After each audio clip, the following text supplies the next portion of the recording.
Shalom semua, semoga kita semua berada dalam keadaan yang baik. Kita semua diberkati Tuhan dengan luar biasa, diberikan keselamatan, sebuah anugerah yang tidak tergantikan. Hari ini kita belajar sedikit, saya mau beri judul Pendidikan Kasih. Yesus selama hidup, selama dia melayani, dia cuma mengajarkan dua hal. Pertama adalah kasih, kedua adalah kerajaan Allah. Lalu secara khusus Alkitab kita menyoroti tentang kasih dengan sangat banyak, entah tersurat, entah tersirat, hampir semuanya, kalau bukan semuanya, adalah tentang kasih. Langsung saja kita mau buka di Matius 22 ayat 34 sampai 40. Demikian firman Tuhan. Ketika orang-orang Farisi mendengar bahwa Yesus telah membuat orang-orang Saduki itu bungkam, berkumpullah mereka. Dan seorang dari mereka, seorang ahli Taurat, bertanya untuk mencobai dia, "Guru, hukum manakah yang terutama dalam hukum Taurat?" Jawab Yesus kepadanya, "Kasihilah Tuhan Allahmu dengan segenap hatimu, dan dengan segenap jiwamu, dan dengan segenap akal budimu. Itulah hukum yang terutama dan yang pertama. Dan hukum yang kedua, yang sama dengan itu ialah, kasihilah sesamamu manusia seperti dirimu sendiri. Pada kedua hukum inilah tergantung seluruh hukum Taurat dan kitab para nabi." Di sini ditulis bahwa ada seorang ahli Taurat bertanya, tujuannya apa? Untuk mencoba Yesus. Dia bertanya begini, "Guru, dari banyak hukum di dalam Taurat, manakah hukum yang paling utama? Manakah hukum yang pertama-tama harus dikerjakan? Manakah hukum yang lebih wajib dari yang lain?" Yesus bilang begini, pertama, kasihi Tuhan. Dan yang kedua, yang sama dengan itu, ialah kasihi sesamamu. Jadi sebetulnya kalau yang pertama kasih Tuhan, yang kedua tapi sama dengan itu, sama aja berarti mengasihi sesama. Kalau boleh saya simpulkan, berarti mengasihi sesama dapat disetarakan dengan mengasihi Tuhan. Tentunya setelah kita mengenal siapa itu Tuhan. Kalau kita nggak mengenal Tuhan, mengasihi sesama ya sudah, mengasihi sesama saja. Tapi Yesus berkata, hukum yang kedua itu setara dengan hukum yang pertama. Nah, di sini kita melihat bahwa Yesus mengajarkan pendidikan kasih kepada orang Farisi, meskipun tujuannya untuk mencobai dia. Jadi ada kasih yang memang diberikan untuk secara umum sebetulnya, kasih secara umum. Dalam hal ini Farisi, meskipun yang ingin mencoba Yesus, artinya ada ketidaknyamanan, ketidaksukaan. Kalau di masa sekarang mungkin saya bisa sebut bahwa ada orang yang memusuhi saya, lalu saya harus mengasihi dia, orang yang memusuhi saya, seperti diri saya sendiri. Artinya ini berlaku secara umum untuk semua orang, siapapun itu, kenal gak kenal sama Tuhan, itu harus diberikan pendidikan kasih dengan standarnya apa? Diri sendiri, ya kan? Kita sering dengar bahwa orang bilang gini, kalau nggak mau dicubit, jangan nyubit. Itu standarnya apa? Diri sendiri. Kita sering dengar orang bilang gini, kalau saya kasih kado, pertama-tama saya harus suka dulu dengan kadonya, baru kemudian saya kasih ke orang. Kenapa? Karena saya suka, standarnya diri sendiri. Meskipun orang lain mungkin gak suka, tapi minimal kalau saya suka, ada kemungkinan orang lain suka. Itu standarnya diri sendiri. Nah, ini kasih ini yang diajarkan Yesus pertama-tama, kasih yang secara umum. Dalam kekristenan, kita kenal di Alkitab ada yang namanya pengikut, ada yang namanya murid. Bedanya apa? Pengikut adalah orang yang tidak berkewajiban melakukan apapun. Ketika Yesus mengajar, banyak orang mengikuti dia. Setelah Yesus membuat mujizat, lebih banyak lagi orang mengikuti dia.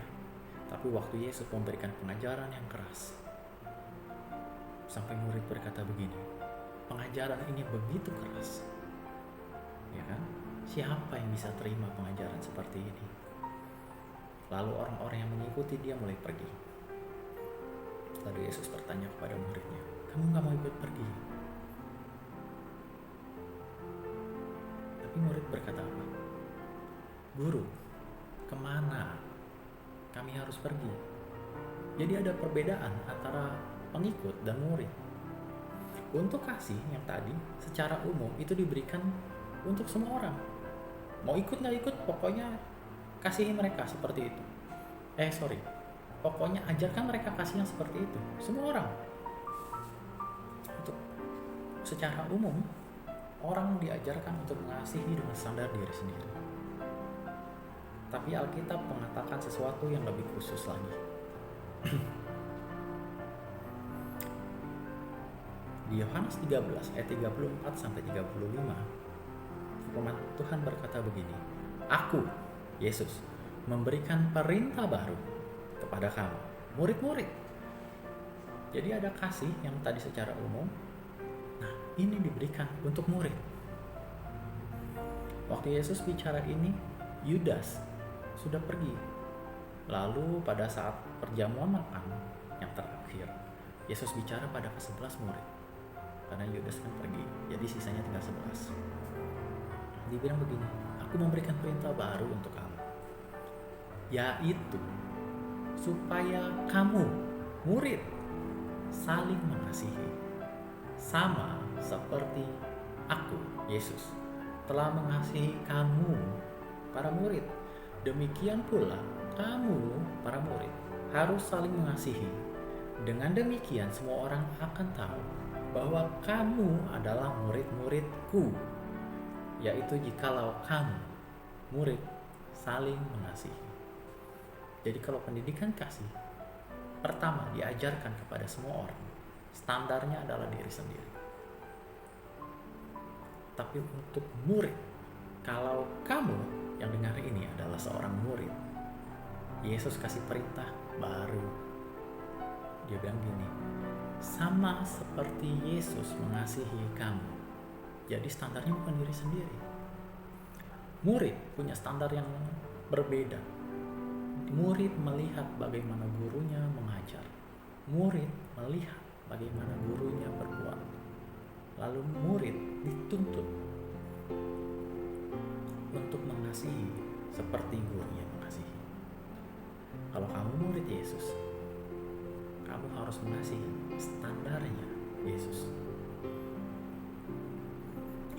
Jadi bukan lagi saya suka apa enggak ya, tapi kalau saya begini, Yesus suka enggak ya?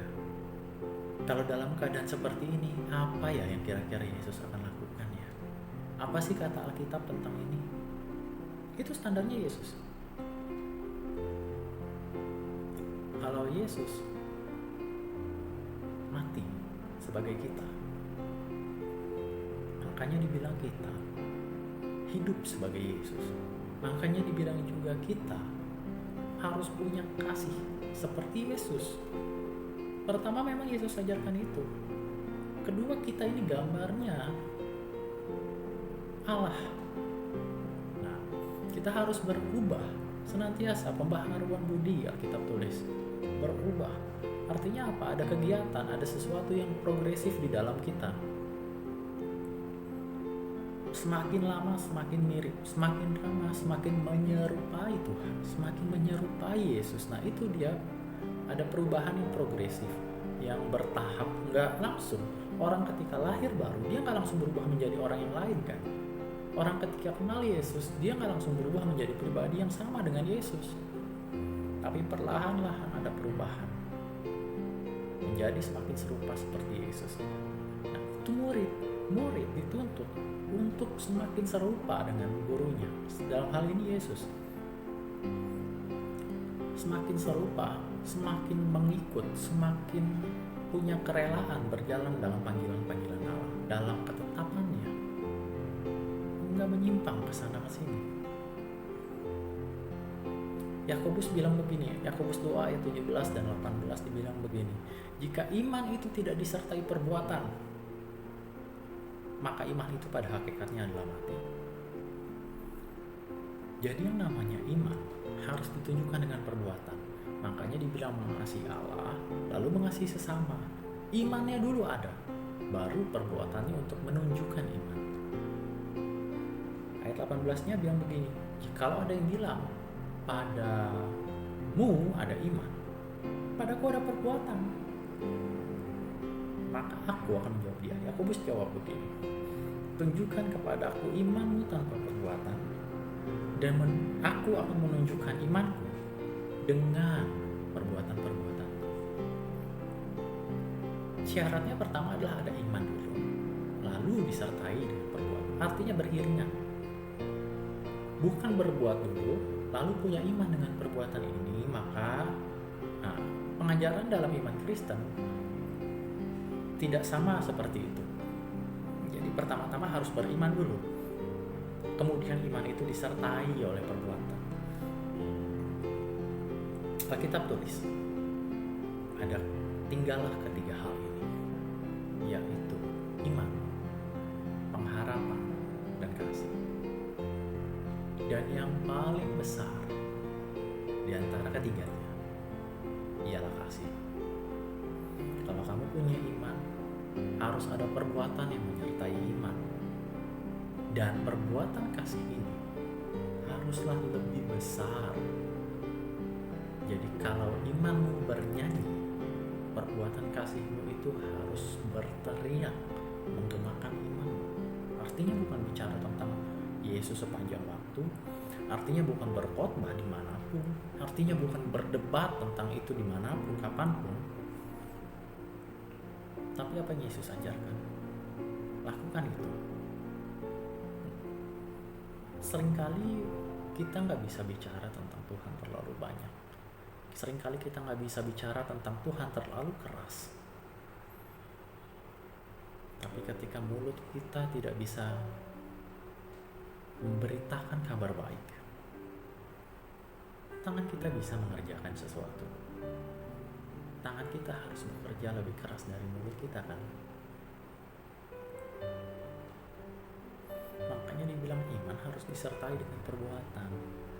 Yesus bilang gini, kalau kamu murid, kasihi sama seperti Yesus. Kalau kamu murid, kerjakan. Tadi kita ada bahas sedikit bahwa kasih adalah kata kerja, adalah sesuatu yang harus dikerjakan. Jadi kalau saya boleh katakan bahwa dibilang gini, sama seperti Yesus mengasihi kita, artinya kita juga harus mengasihi sama seperti Yesus. Kita harus mengerjakan apa yang Yesus kerjakan. Itu adalah perintah baru untuk murid. Kalau kamu adalah murid, kamu termasuk dalam golongan ini. Nanti pada akhirnya dari firman Tuhan hari ini, kita akan bahas pendidikan kasihnya Yesus kepada Petrus. Nah, sebelumnya kita mau bahas sedikit bahwa Petrus ini, atau Petros atau Petra yang berarti batu, yang suka juga disebut dengan Kefas dalam bahasa Aram, artinya sama batu, tapi dia punya nama sebetulnya adalah Simeon atau Simon yang artinya mendengar. Petrus ini pekerjaannya adalah nelayan. Di masa itu nelayan ada pekerjaan yang sangat laki gitu ya, laki banget. Pekerjaan yang sangat terlihat jantan, menerjang ombak gitu kan, mengembara di lautan, tangkap ikan-ikan begitu, lalu bawa ke daratan. Itu pekerjaan yang butuh tenaga sangat kuat, yang butuh keberanian ya. Nah, Petrus ini juga adalah pemimpin yang merangkap sebagai juru bicaranya murid-murid yang lain. Petrus orangnya ini kalau kita lihat spontan, dia itu emosional. Jadi dalam hal apapun dia ekspresif ya. Jadi dia mengerjakan dulu, pikirnya belakangan. Nah, jadi dia punya perasaan itu jalan di depan. Setelah berjalan baru dia berpikir. Kalau kita lihat kisah-kisahnya Petrus, kalau kita mau ingat-ingat, Petrus pernah berjalan di atas air bersama dengan Yesus. Waktu malam atau pagi-pagi buta, Yesus berjalan di atas air. Mereka kira itu setan, dibilang itu hantu. Tapi kemudian Petrus menantang Yesus, kalau itu engkau Tuhan, aku juga mau jalan di atas air. Emosinya main lebih dulu. Ketika Petrus berdiri, dia berjalan di atas air.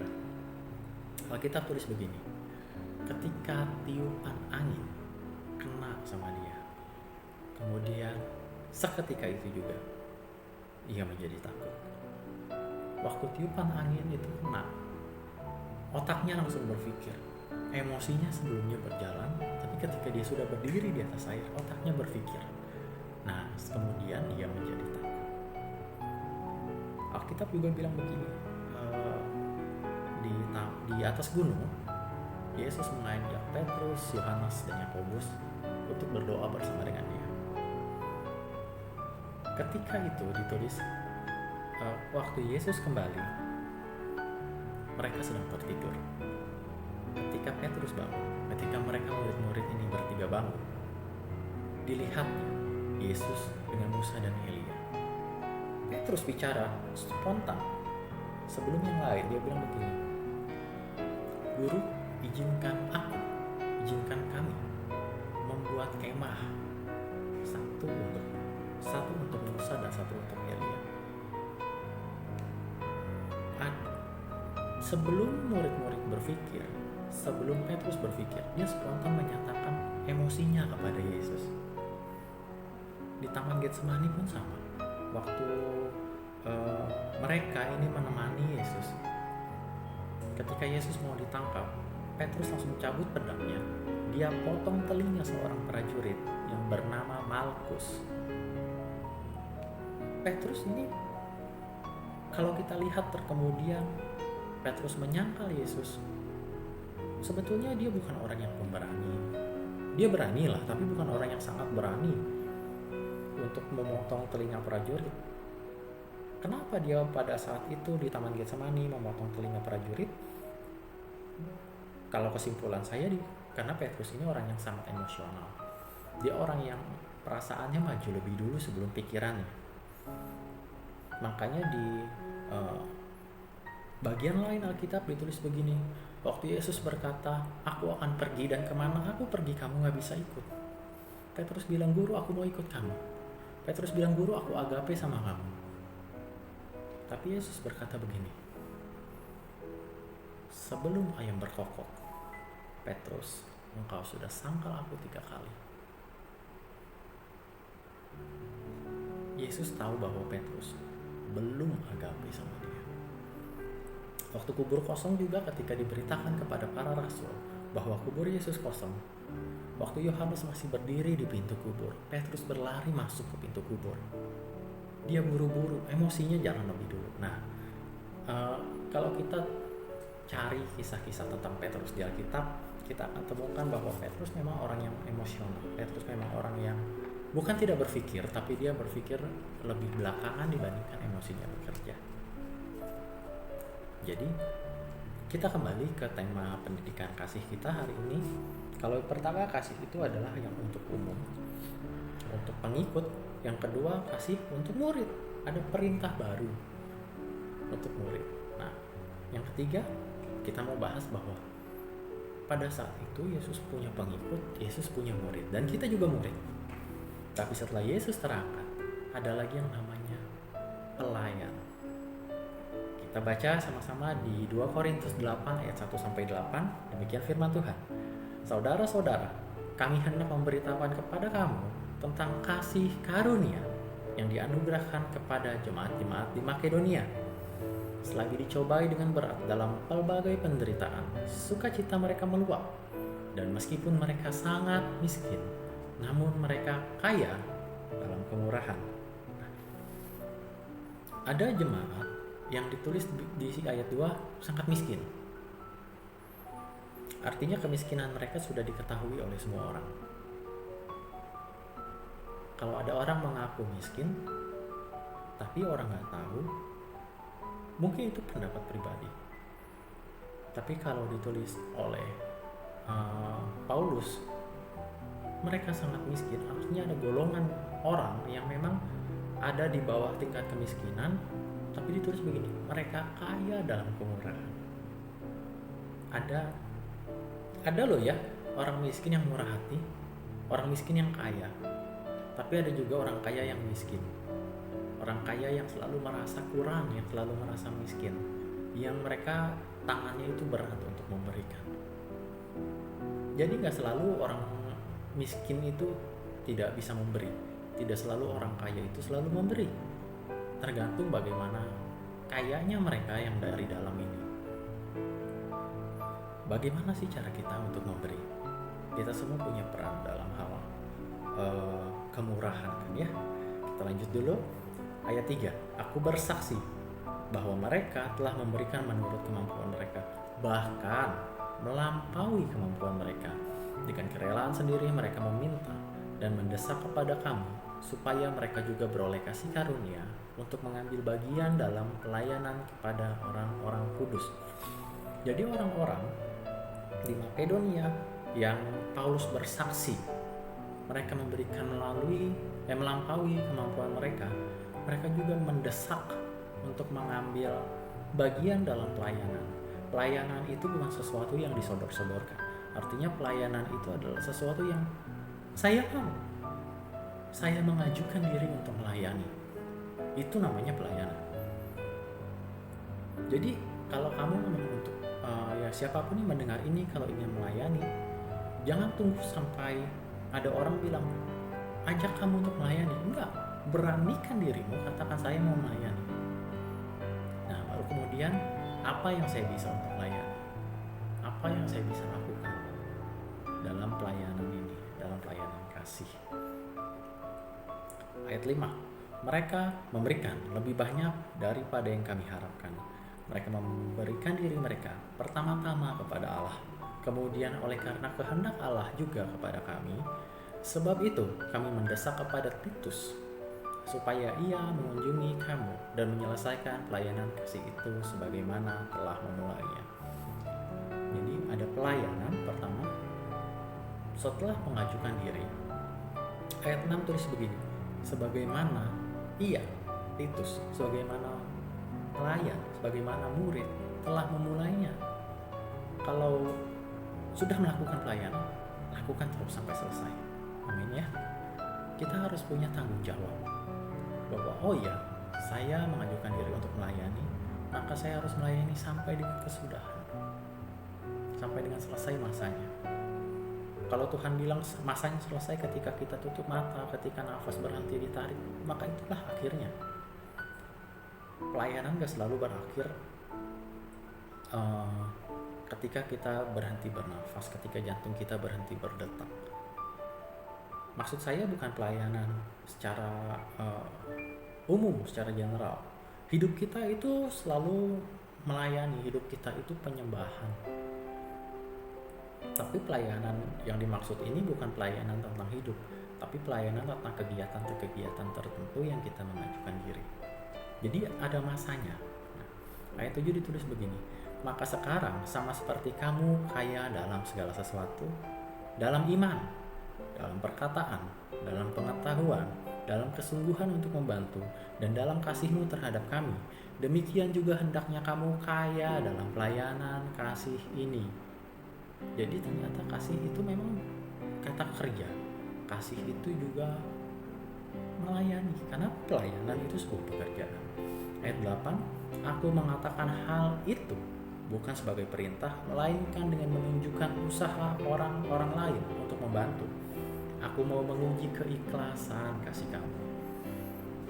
Ayat 8 ini agak sulit untuk dimengerti dalam terjemahan baru ya. Saya akan bantu untuk dalam terjemahan sehari-hari ditulis begini. Saya tidak menganjurkan itu sebagai suatu perintah, tetapi dengan menunjukkan betapa giatnya orang lain menolong sesamanya. Saya juga ingin tahu sampai di mana kasihmu. Jadi Paulus bilang begini di ayat 8. Ini bukan perintah ya, tapi saya kasih tahu orang lain tolong sesamanya begini loh. Kamu ikhlas gak? Orang lain tolong sesamanya seperti ini loh. Kasihmu sampai di mana? Itu yang ditanya loh tentang keikhlasan tadi. Kasihmu itu sampai di mana? Bukan kamu rela nggak orang lain berbuat begitu, enggak. Tapi keikhlasan kamu untuk menerima bahwa mungkin kamu nggak sampai di situ. Kamu mau nggak sih untuk berbuat lebih? Jadi kalau yang pertama tadi kita belajar standarnya itu diri sendiri. Tapi untuk murid standarnya itu Yesus. Sebagai pelayan standarnya itu lingkungan kita tentunya. Kita nggak bisa dibilang kita memang mengasihi seperti Yesus, tapi kita hidup dalam lingkungan. Ada sesuatu yang harus kita tunjukkan. Kalau orang yang tidak mengenal Yesus, kasihnya sampai segini loh. Kamu kalau kenal Yesus, mengasihi seperti Yesus, tunjukkan juga. Bukan kita mau balapan tentang kasih, bukan kita mau balapan tentang memberi, tapi ada kegiatan, ada hal yang harus dilakukan. Makanya dibilang kasih itu sebuah kata kerja. Kalau ada orang yang menjaga keamanan di rumahmu, hargai mereka. Mungkin kita nggak bisa berikan sesuatu. Kalau bisa ya silahkan berikan. Tapi kalau nggak bisa, ada hal yang nggak perlu dengan materi, tidak perlu dengan uang. Contohnya tegur salam sapa itu kita diajarkan dari sejak kecil, anak-anak pun diajarkan itu. Semua diajarkan di Indonesia ini tegur salam sapa.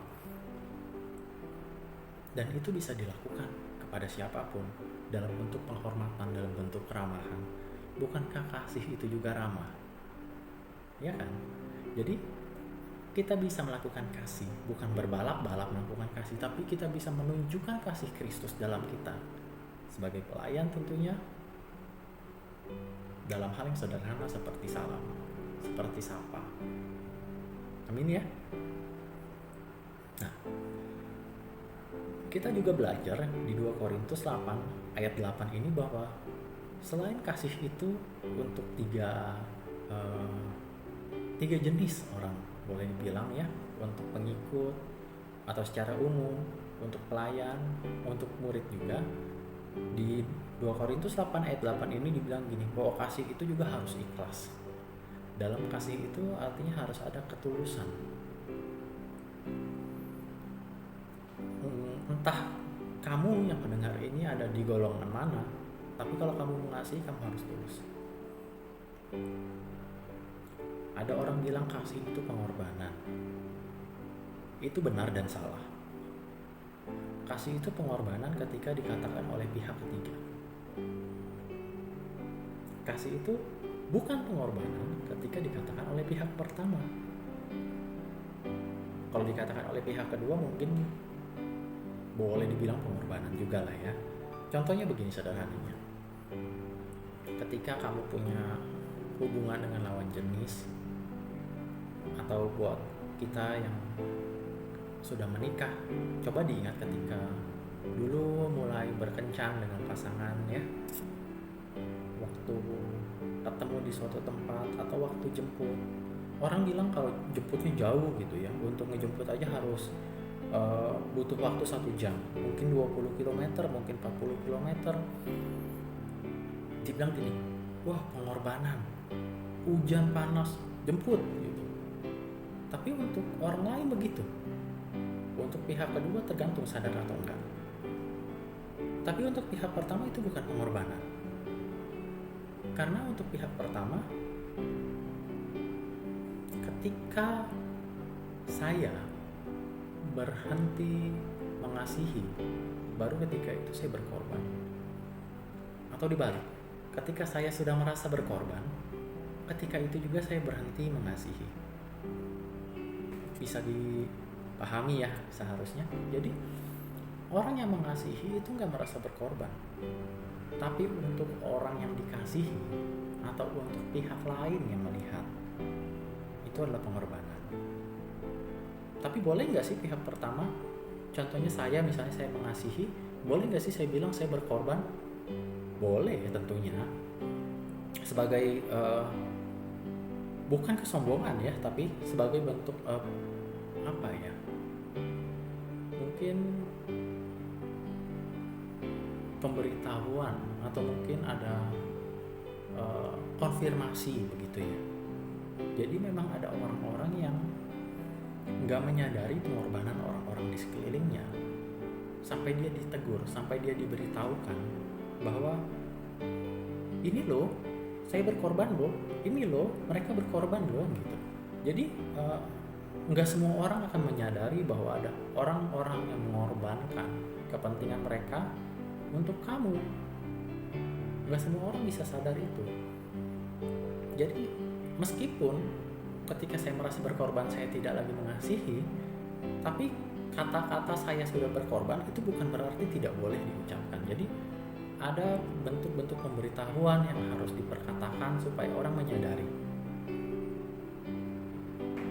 Selanjutnya adalah kasih selain tulus, kasih juga harus jujur. Yohanes 21 ayat 15 sampai 19 ditulis begini. Sesudah sarapan, Yesus berkata kepada Simon Petrus. Kita stop dulu di sini. Ini sudah mulai masuk ke Simon Petrus ya. Ditulis sesudah sarapan. Jadi sebelumnya Yesus itu sudah menampakkan diri. Nah, di penampakan dirinya yang ketiga ini, di pinggir, di tepi, dia bilang begini. Ketika murid-muridnya sedang menjala ikan, mereka nggak dapat. Lalu Yesus tanya gini, anak-anak, adakah ikan? Murid-murid bilang begini, nggak ada. Tebarkan jalamu ke sebelah kanan. Lalu ketika mereka memperoleh ikan, Simon Petrus sadar, dia langsung pakai pakaiannya, lalu berenang. Dia ketemu Yesus lebih dulu. Tadi kita bahas ya, Simon Petrus itu orangnya impulsif, jadi perasaannya maju lebih dulu. Dia berenang, sementara murid-murid yang lain masih menuju tepi dengan perahunya, dengan kapalnya, membawa ikan. Alkitab selanjutnya tulis begini, ketika dilihat ikan yang ditangkap, jumlahnya 153 ekor. Ada kata dalam bahasa Indonesia yang ditulis dengan makna ganda. Contoh, bisa. Bisa itu bisa berarti dapat. Bisa juga racun. Ya kan? Muka. Ini muka. Tapi depan itu juga seringkali disebut muka. Makanya duduk di muka. Tahu, mengetahui itu kan tahu, tapi bisa juga bentuk makanan, bahan makanan, tahu. Jadi ada makna ganda dalam kata-kata tertentu dalam bahasa Indonesia. Nah, dalam bahasa Ibrani, kata 153, lebih tepatnya semua kata punya makna ganda. Karena mereka nggak punya angka, semua adalah huruf, tapi huruf ini juga dapat dijadikan angka. Nah, 153 dalam bahasa Ibrani ditulis sebagai Ani Adonai, yang juga berarti akulah Tuhan. Jadi Yesus menyatakan juga dirinya tentang siapa itu dia.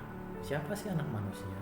Alkitab tulis Yesus bilang tentang dirinya sendiri anak manusia, tapi orang bilang tentang dirinya anak Allah. Nah, di kali ini, di penampakannya untuk yang ketiga kali, Yesus menyatakan dirinya dengan ikan-ikan yang ditangkap, Ani Adonai. Ketika itu, Yesus sudah menyiapkan api, sementara murid membawa ikan untuk mereka sarapan sama-sama. Tentunya kalau ada murid dan guru sarapan bersama, ada dibangun suasana yang baik untuk berbicara, ya kan? Sambil sarapan mereka mungkin ngobrol, tapi sesudah sarapan Yesus mulai bicara serius sama Simon Petrus. Ayat 15 bilang begini, Simon anak Yohanes, apakah engkau mengasihi aku lebih daripada mereka ini? Jawab Petrus kepadanya, benar Tuhan, engkau tahu bahwa aku mengasihi engkau. Kata Yesus kepadanya, gembalakanlah domba-dombaku. Ayat 16, kata Yesus pula kepadanya untuk kedua kalinya, Simon anak Yohanes, apakah engkau mengasihi aku? Jawab Petrus kepadanya, benar Tuhan, engkau tahu bahwa aku mengasihi engkau. Kata Yesus kepadanya, gembalakanlah domba-dombaku. Ayat 17, kata Yesus kepadanya untuk ketiga kalinya, Simon anak Yohanes, apakah engkau mengasihi aku? Maka sedih hati Petrus, karena Yesus berkata untuk ketiga kalinya, apakah engkau mengasihi aku? Dan ia berkata kepadanya, Tuhan, engkau tahu segala sesuatu. Engkau tahu bahwa aku mengasihi engkau. Kata Yesus kepadanya, gembalakanlah domba-dombaku. Aku berkata kepadamu, sesungguhnya ketika engkau masih muda, engkau mengikat pinggangmu sendiri dan engkau berjalan kemana saja aku kehendaki.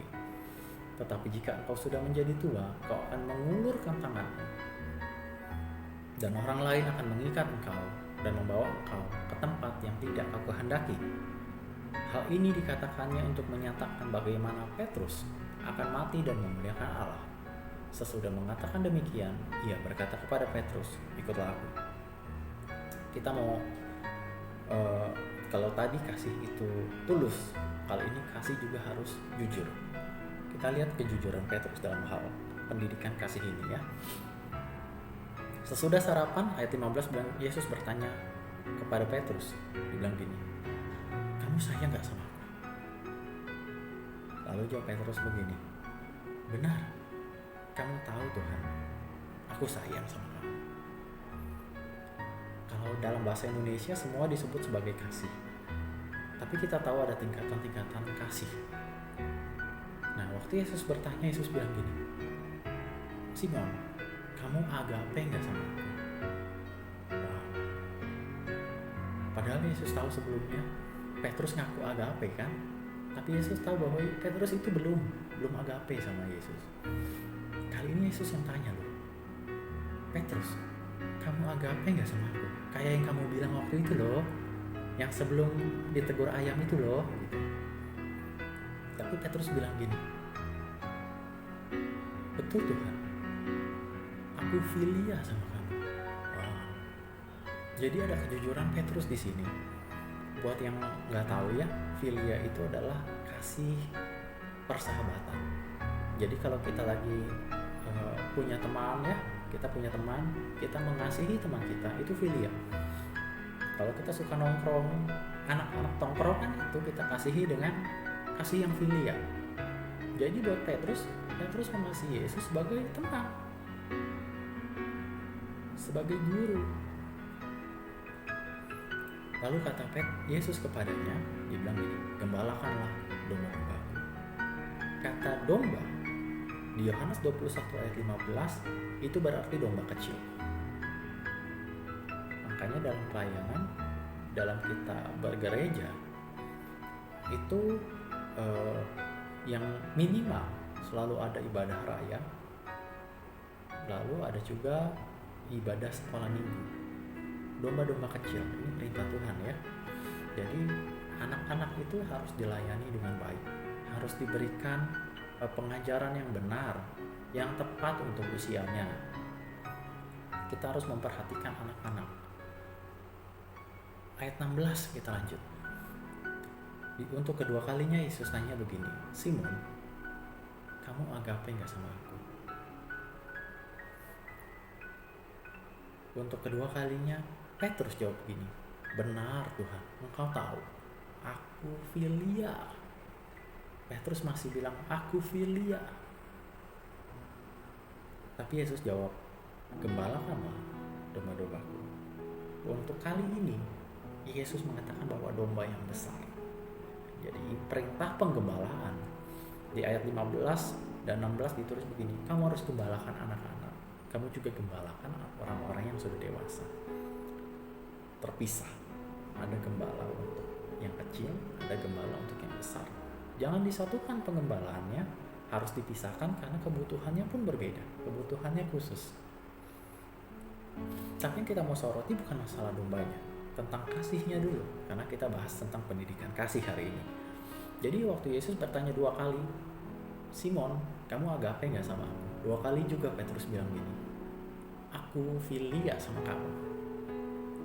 Untuk ketiga kalinya Yesus tanya lagi, dengar baik, ini penting. Simon anak Yohanes, apakah engkau filia sama aku? Yesus tanya.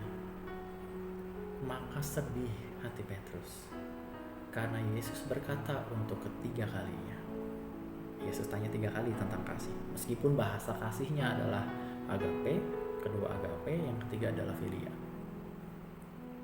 Lalu Petrus jawab begini, Tuhan, engkau tahu segala sesuatu. Engkau tahu bahwa aku filia sama kamu. Kata Yesus kepadanya, gembalakanlah domba-dombaku. Nah, dari ketiga ayat ini 15-17 kita tahu bahwa kasih itu harus jujur. Kalau Petrus sebelumnya bilang aku agape sama engkau Tuhan, aku mau ikut kemana engkau pergi. Sekarang Petrus jujur dengan kasihnya, dia bilang gini, Tuhan, aku cuma filia. Habis ditegur ayam, Petrus jadi lebih berani mengekspresikan kasihnya secara jujur. Dia bilang, aku cuma filia loh. Yesus dari tanya, kamu agape enggak? Kedua masih ditanya, kamu agape enggak? Yang ketiga kalinya Yesus turun loh standarnya. Dia bilang gini, kamu filia enggak sama aku?